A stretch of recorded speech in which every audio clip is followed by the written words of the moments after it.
Welcome back to Avos Strength Insights. I'm Evelyn. I'm Clarence. So today we're going to dive into a very common kind of training myth. The idea that if it doesn't hurt, it doesn't count, essentially. Yeah, so you guys have probably heard of the common phrase like no pain, no gain. But with like the current science and everything that we've learned since that phrase was created, I guess, like it's kind of outdated, and it's probably one of the biggest reasons why a lot of people will get injured, burn out, or like at worst case just stop training altogether. Yeah, awesome. Let's get into it. So yeah, I think the whole concept of no pain, no gain originated from bodybuilding is where I think it's come from, right? Yeah, I mean that culture is still very pervasive in the bodybuilding community of just like failure training every session and like stuff like that, and that just like continues to affect like how everybody sees training, right? Fair. Yeah. I feel like everybody's heard the saying no pain, no gain, and people almost anticipate it and expect that as like an outcome when they're doing general fitness or classes or that type of thing. Exactly. Like even like if someone's like, oh, like I can't, like they're already like say like benching twice a week or whatever, and they're like, oh, I just can't reach like 2 plates. They're like, oh, I should try benching 4 times a week, and it's like, well, maybe not. Maybe like, not. Let's look at other stuff. Yeah, or just like I always think about like the classic, like somebody goes to a fitness class, it doesn't matter what it is, and they're just like, oh, well, I didn't really get a good workout because I wasn't sore or it wasn't painful the day after. And I'm like, ooh, really? Like, is that what we're chasing here? Yeah.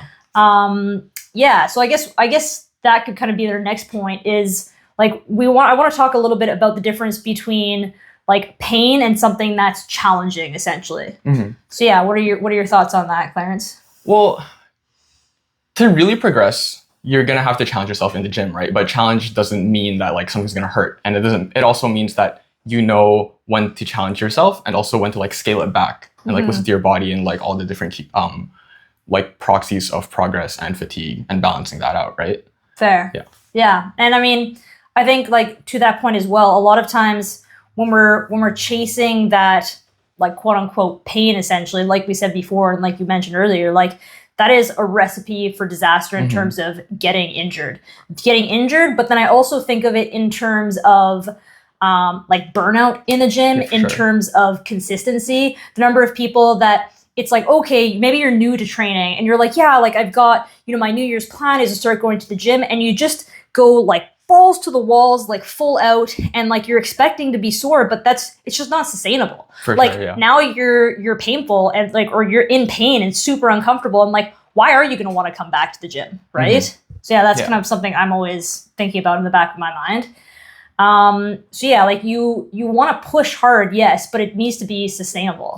Yeah, and I think at least for me that I've learned in the past couple of years, more recently, is just like knowing when I should be challenging myself and I should be like not overreaching, but like really just going for it and pushing myself to that degree. But it's also knowing that, hey, after that, like I can't just keep doing that over and over again, right? Like you have to like come back for a second, like let your body recover, and then you can like try to go push at that level again. 100%. And it's just that like repeat and that balance. Yeah, and I mean, like so often, like you said, like people, you can't be going 2000% all the time. I mean, even when we're designing training programs, like we build in deloading weeks, so that way we can progressively overload, increase intensity, increase volume, and then scale back so we're not getting burned out. Exactly. But I always say like, the goal of our sessions should never be to wreck or destroy the person. Like I never want to be in a position where a client comes to us and they're working with us and, they can't walk the next day. Like if there's just an average, tennis player, recreational athlete that, is an office job, that type of thing. Like if they can't sit in their chair for the next day working for like an 8-hour shift and they're that uncomfortable that they can't get up, you've done them a disservice. Exactly. Like that should never be the goal. And unfortunately in the fitness industry, you see that a lot. And you hear people saying, oh, well, yeah, like I said, I did a great class, but I wasn't sore. And I'm like, really? Do we want that? Like, yeah, for sure. Like, I mean, we both start off our sessions with like, oh, like, how are you feeling today? Like, or also specifically like, how did last session feel? To make sure that we were able to push them, but we also didn't like destroy their body. Fair. Yeah. Because also like, there's always time to push there, but you just need to know when to come back, right? And that no pain, no gain, like, I guess, catchphrase or idiom, whatever, is just it pushes the wrong message. Right? Totally. Yeah, no, I agree. And you want You want things to progressively overload over time. And I guess that's the difference piece too, is that if you're going to a random fitness class here and there, like, yes, one, keep in note that that's a new stimulus. So it's new exercises, new movements that you're being exposed to. When you're looking at progressive overload and when we're designing a program for a client, you're doing the same movements for multiple like weeks or blocks or months. Now, yes, they will shift slightly as we progress them, but that's also preventing you from getting sore, right? But we're still able to then make progress, right? Yeah. Like just like a quick like little side thing about being sore is like most of the time if you get sore, it's just because you're exposed to a novel stimulus. Exactly. Like I could do like, I don't know, like a 3-minute wall squat and like that won't be like, it'll be hard and I'll definitely probably be sore the next day, but like that's not actually going to help me progress in anything. Yeah. And I mean, exactly. Like what is your goal? Are we just doing a wall sit for the sake of being sore or no, makes perfect sense. So yeah, I think people's expectations need to be a little bit different of the whole no pain, no gain. Like you said, we need to be training hard enough. And I know that also can be kind of hard to gauge and find where that is, especially for novice or your more unexperienced like trainers or gym goers. Is that, like how hard do you push? Like, and it can take time to kind of figure out where that happy medium is of, like I'm being challenged, but it's not to the point that I'm being broken, if that makes sense, right? Yeah, like I think, like I've heard a lot of experienced coaches talk about how like strength and conditioning is an art.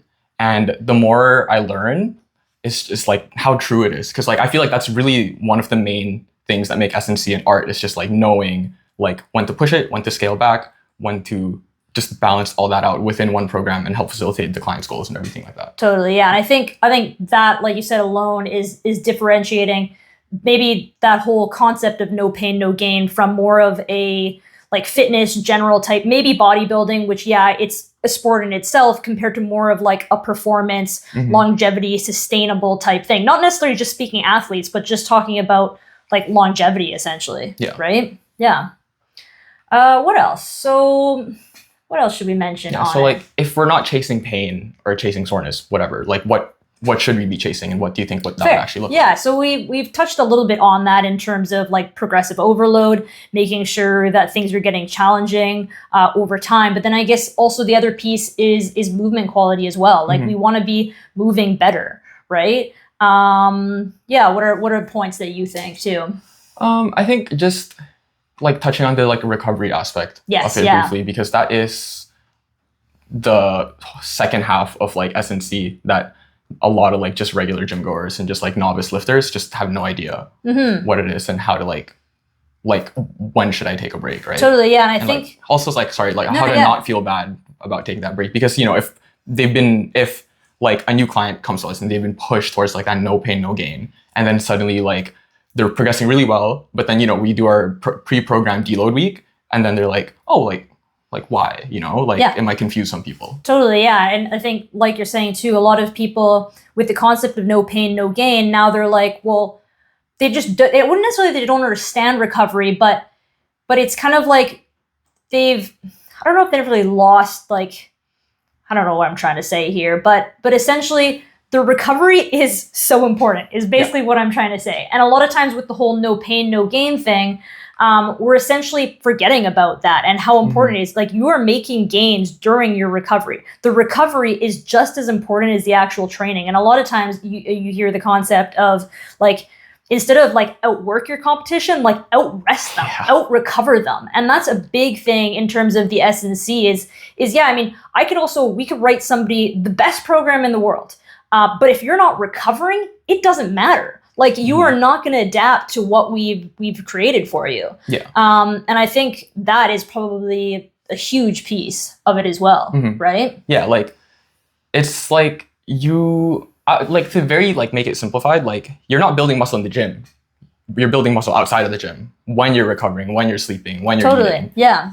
It's the gym is driving that process, but that recovery is such a broad term, like we're just using it, but it encompasses a lot of things, but it's so complicated and nuanced, and like when you tell someone to like to rest more, they'd be like, but like I need to keep progressing. And like that is how you progress. Or like you said, or you say rest more and people just assume doing absolutely nothing. You Yeah. say rest and like, oh, am I just gonna lie on the sofa for like hours and not do anything? And it's like, well, no, like rest is including your nutrition. Rest is including your sleep. Maybe it's a nap. Sometimes it is laying on a couch. Yeah, and sometimes it very well is laying on a couch. It could also be like an active recovery session where you're doing some low heart rate conditioning and that type of thing. That's not a very high stimulus to kind of put you into that more, you know, sympathetic stress state, but to actually elicit recovery. And so yeah, I think that's like a huge piece that unfortunately with the whole no pain, no gain thing is